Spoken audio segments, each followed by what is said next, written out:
Two's company, three's a crowd. Sharon Horne-Ellstrom here with Supersize Your Business. And our idiom, our proverb today is two's company, three's a crowd. And this is one of those proverbs. It alludes to more romantic situations than it does necessarily business, but it can apply to business as well, as we'll discuss in a minute.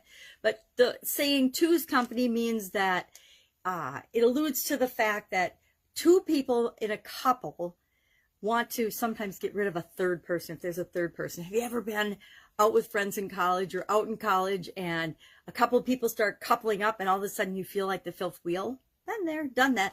Or even in business or in life, you're at a networking event and certain people gravitate toward one another and are talking, and all of a sudden you feel like you're not part of the conversation, like you're the crowded part of the conversation. And it doesn't necessarily have to do with romantic, maybe it has to do with business connections and things, but it's an idiom and an expression that's been around at least since 1546 in English, and in 1678 it showed up in John Ray's collection. We're starting to see some of these proverbs that have shown up in collections. We're not sure exactly what the origin was of them or where they came from or who is credited with saying them first or making them up, but they appear in collections of proverbs throughout history. So something that's been around for hundreds of years, guess what? It impacts all of us. It makes us feel uncomfortable when we're that third or fifth wheel in a couple or a crowd.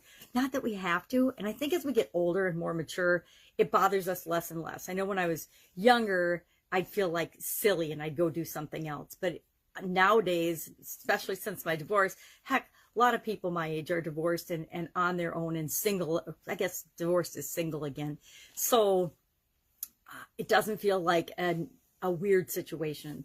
Now, when it comes to my business, I don't think that you can have too much of a crowd, right? If I'm growing and supersizing and building my business, I want as many business opportunities as I can get. I want as many joint ventures and partnerships, although I'm going to make sure I structure those deals properly and do them in writing. I'm going to do my research and my due diligence.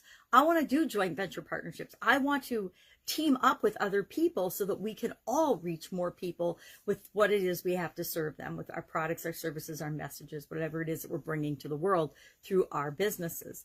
As far as I'm concerned, with supersizing my business, the more the merrier, right? More customers, more the right customers. We always want the right customers for our business, but we all want more of them, more help, more opportunities, more chances to get the word out about our business. Lessons learned from Two's Company, Three's a Crowd. I think they have more to do with doing your research, doing your due diligence, in my personal experience, than it does about feeling out of place. I think depending on your emotional intelligence, your social development, your social etiquette, certain situations will or will not bother you anymore.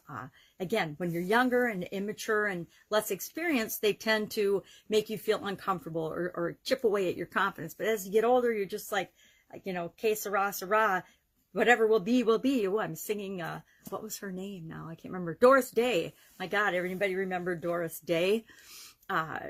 But it's true. It's things that are important to us.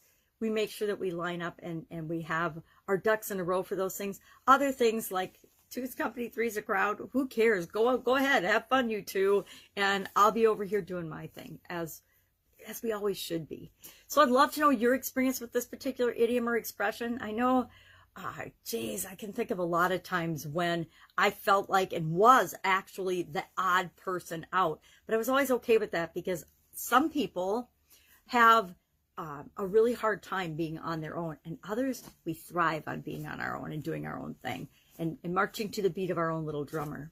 All right, have an awesome day. I will, of course, be with you tomorrow with another interesting idiom. What does it mean? Where does it come from? And how might you use it in your business and maybe even in your life right now? Have an awesome day.